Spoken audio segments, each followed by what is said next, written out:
Hi, this is Pam Marikline from the Texas Veterans Commission, and I'm here with...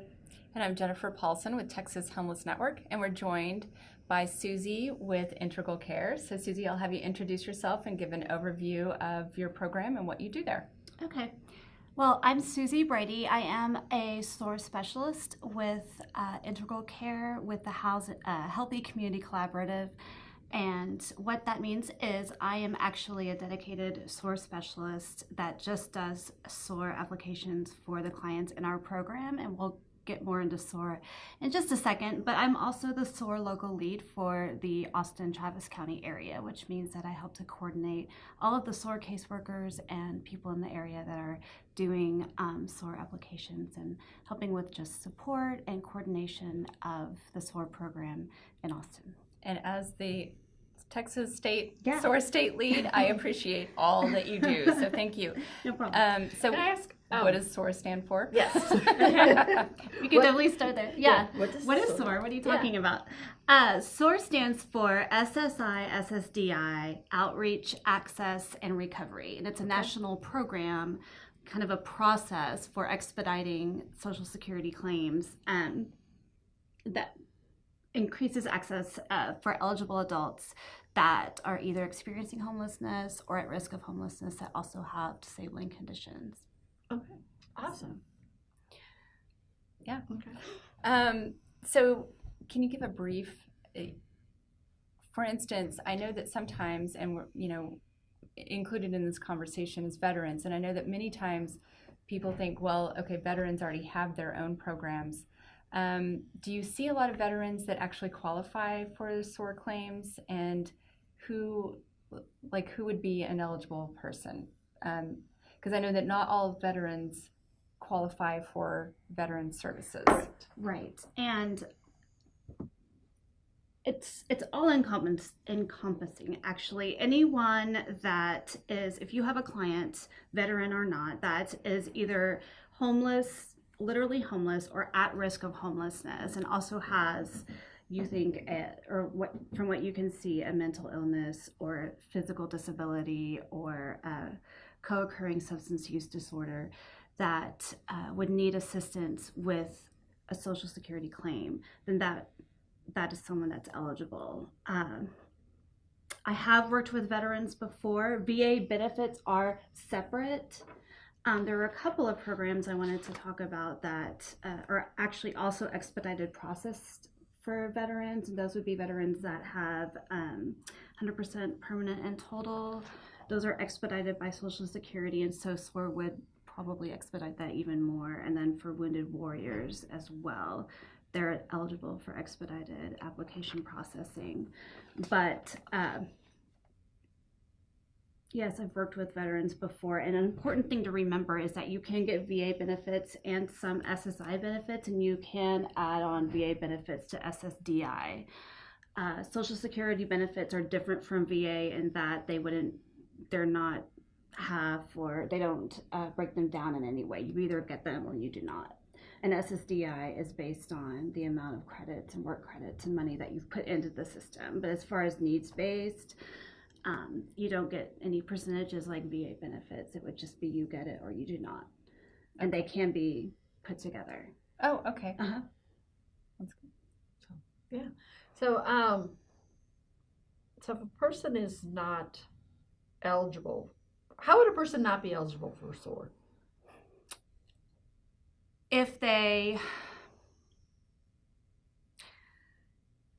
have a home, if someone is the at risk of homelessness is a fairly broad definition. Okay.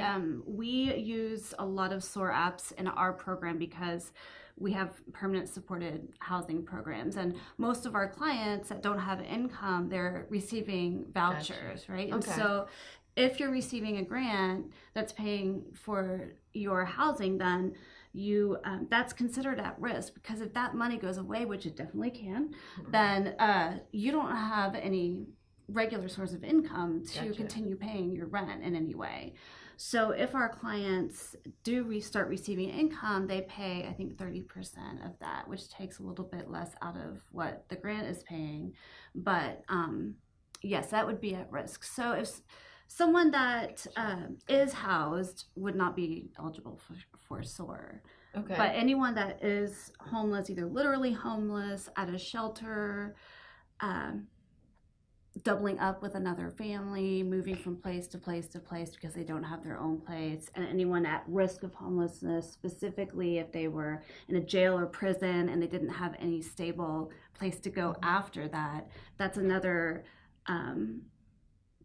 portion of people that we're really trying to help, because people get out of jail and then they have nowhere to go, and we can start those SOAR apps when they're in jail, and by the time they get out, then they may have regular income to be able to be housed.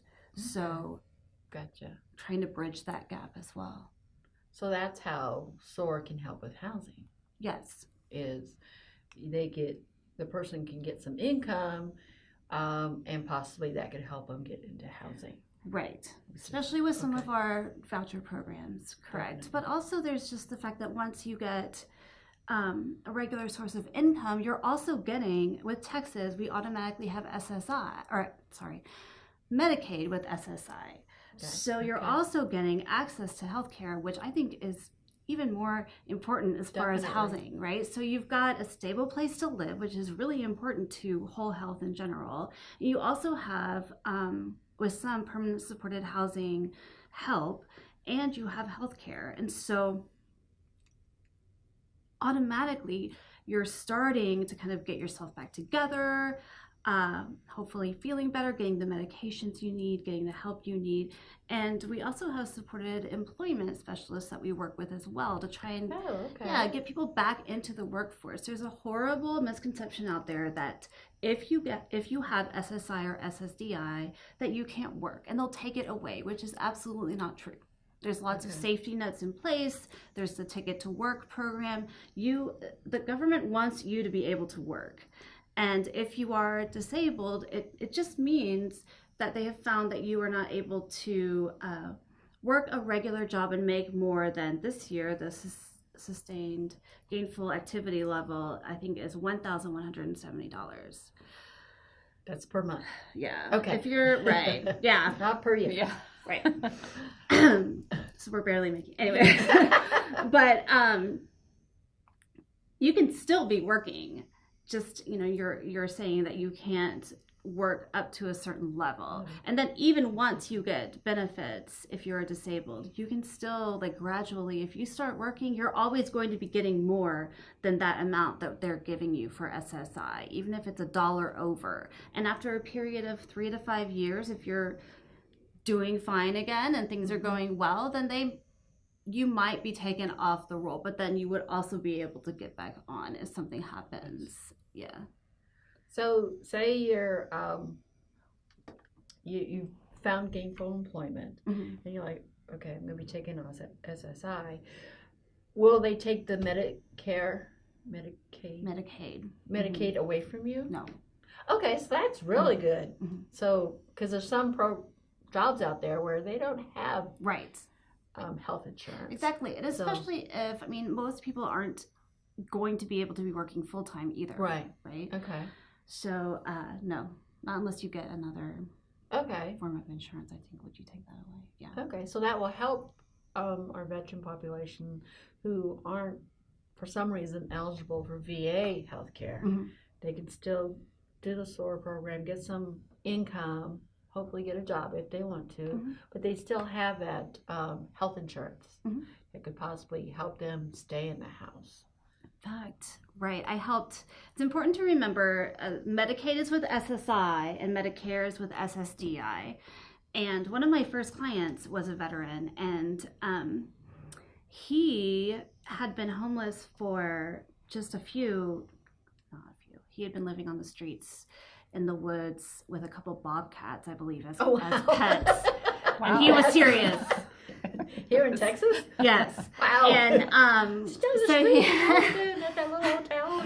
he had been on the street for probably 10 to 15 years. Wow. And he was very, very ill, and he was approved. And he was approved for SSDI because he had worked probably 20, 25 years Wow. before he ended up with us in Texas.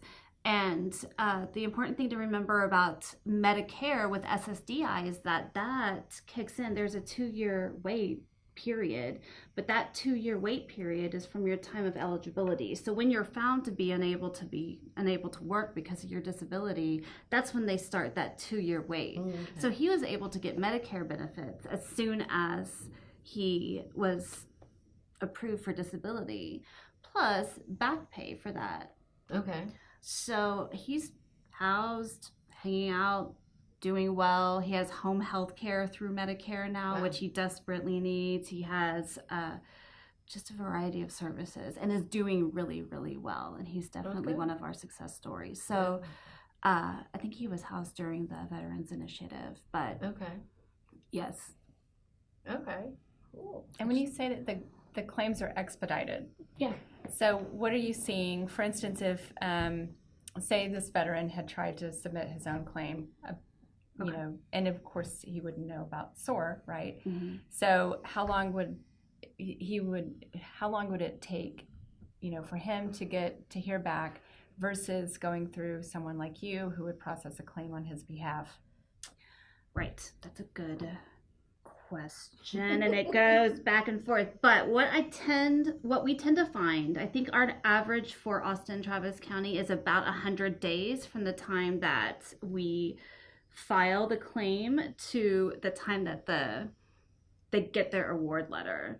So, and that's including disability making the decision, and then us sometimes having to find the person and get them back into Social Security to do a perk appointment,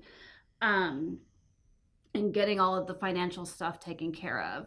So someone that would normally just do an initial claim by themselves, anyone, I think the approval ratings are about 28%, and you're looking at what could be honestly 9 months to a year, right? And sometimes I've heard like even longer. Yeah. And then if you get denied, then you could do a recon, which would add another 6 months. And what's a recon? That's a request for reconsideration, which is one thing that Texas does, and it will send it back to a different examiner for hopefully a different outcome, or you could add new medical records at that time. If that's denied, you could take it to an ALJ hearing, which would be another 2 years. I mean, these are very long processes. So taking that into consideration, knowing that we can get a decision within 100 days. I usually tell my people I start working with them within 5 months. That's my goal, to know something, and then we can go from there. We want that to be faster, but the national average is about 90 to 100 days as well. So we're doing well with that. And I wanted to add a few more things. An initial Social Security application, like I said, the percentage of approval rating is about 28%. Wow. For someone that's homeless, especially literally homeless, living on the street, having no mailbox, maybe having a phone, maybe having minutes on the phone.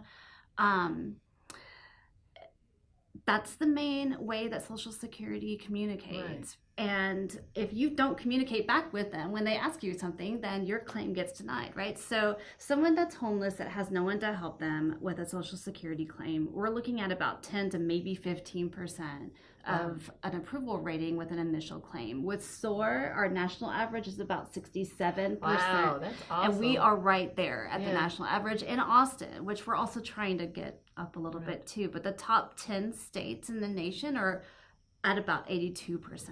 And that's astounding. Yeah. And the reason it works is because of what the SOAR caseworkers do on the front side, which is what you get trained to do. And that's collecting medical records ahead of time. It's learning the ins and outs and the process of being a liaison between the client, Social Security, and Disability Determination Services. And it's writing a detailed medical summary report, working with the client's physicians, getting them to co-sign on those reports. And the medical summary report, like we write it, it's a cornerstone of the entire process, because for most of our clients, just reading their medical records aren't going to show anyone who that person is.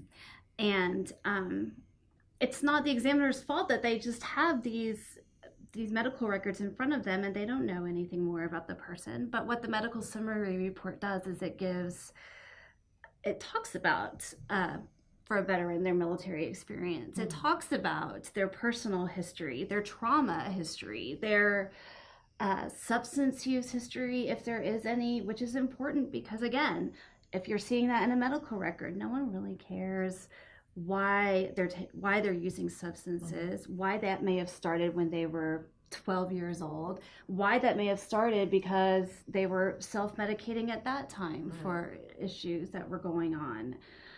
It's a learned behavior, something that they've been doing, and maybe giving a chance to separate the person and the conditions from the substance use, which is hard to do for anyone that's just kind of reading through medical tests and such. And also making that link with the person and their functioning level.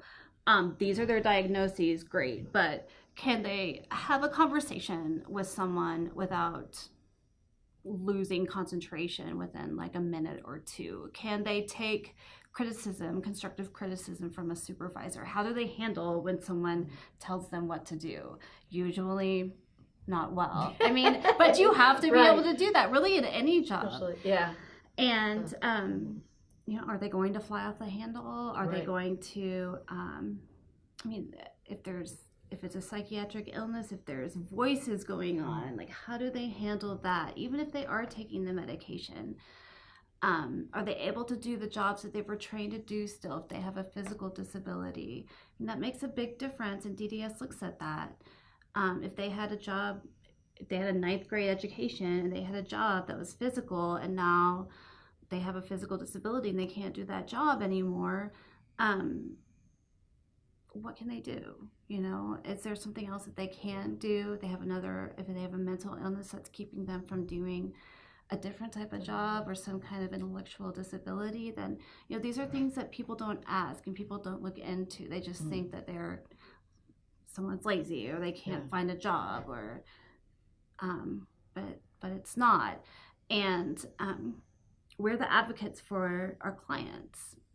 We're the advocates for our clients in an extremely confusing and mixed up system, And I can barely do it and keep track of it sitting at a desk with a phone and a fax and a computer and a laptop and this and that. How are our clients going to be able to do that living on the street or even in an apartment? Really, like, it doesn't make any sense on some of my best days. And so that's why SOAR is there. And you should probably be asking me questions, but I'm just talking about it. Very, very interesting. Because my one thought is the veteran that you helped, he's on the street. Living on his own for 10, 15 years. Oh, yeah, for sure. So obviously he wasn't going to the doctor. So he's going to the emergency room if he had to, right? And so a frequent flyer. Now we're looking at another huge issue. Yeah. So it's like they don't have that much background for medical records. No. So that's another. It's another huge issue, but it's a barrier for sure. Okay. That's one definite positive for my program is because once people get into our program with integral care, they have a caseworker, we call them rehabilitation specialists, that can kind of get them into intake to see a psychiatrist, to see community care doctors, to start just that process of getting the client engaged with the care that they need. And then I can kind of come in and they've started seeing people, right? And so we can start looking at those records and encouraging them along the way, like, this is what we need for this. And so that all adds it. They can start seeing a supported employment specialist and someone that's able to just start planting those seeds about, well, if you can work, maybe we could do this and maybe we could do that. And getting people interested and hooked up with different support systems as well, and groups, and just it can be overwhelming a little bit at first too, but you're right, that's definitely an issue, and something that needs to go along with the entire process is that a lot of caseworkers, you would be the person that would be helping the client and doing the SOAR application. So you wouldn't want to start the SOAR or the SSI application until that person had some records. Okay. Because otherwise, it can also be an encouragement for that person to kind of get going. If you say, listen, we've got to get you to a doctor. So we can start this process. Because, that's just how it is. And that can go also, part in your summary is, okay, this person's been homeless for 10, 15 years because of blah, blah, blah, blah, blah, blah, blah, all these medical problems. And that could maybe, does that seem to help with the expediting of the Social Security? I think it does. Okay. I also think it depends on, everything Depends just kind of depends on the person that gets it and the person that it isn't. Right. But honestly, they don't care that much about the medical records from 20 years ago anyway. It's really, they have to have the recent medical records, and if they don't, then they'll send them to their own doctors to get them. And that's kind of something you want to stay away from because it adds extra time. Right. You're having to, coordinate getting a client to this doctor's appointment, which is another thing entirely. Another challenge. Right. It's just one challenge after another, and that's where just having someone in the middle of it that's able to coordinate everything helps. So is there one of you in all of Texas? Well, not all of Texas, but throughout Texas, or how many, what are y'all called, SOAR representatives? Or so we have SOAR leads. Susie's a SOAR lead for Austin. Ideally we'll have a SOAR lead in every area, but hasn't happened just because people will leave their position and then it's hard to find someone, especially in the smaller areas. But like, for instance, Austin has a really robust program. Houston does as well. And we're working in other areas throughout the state to get people trained and to get people to step up to be a lead. But we do have people in other areas that are processing SOAR claims. But Austin, we keep getting these requests for people to get trained and to be part of the process. So it's really good because that means more and more people can access these benefits. Okay. We actually have...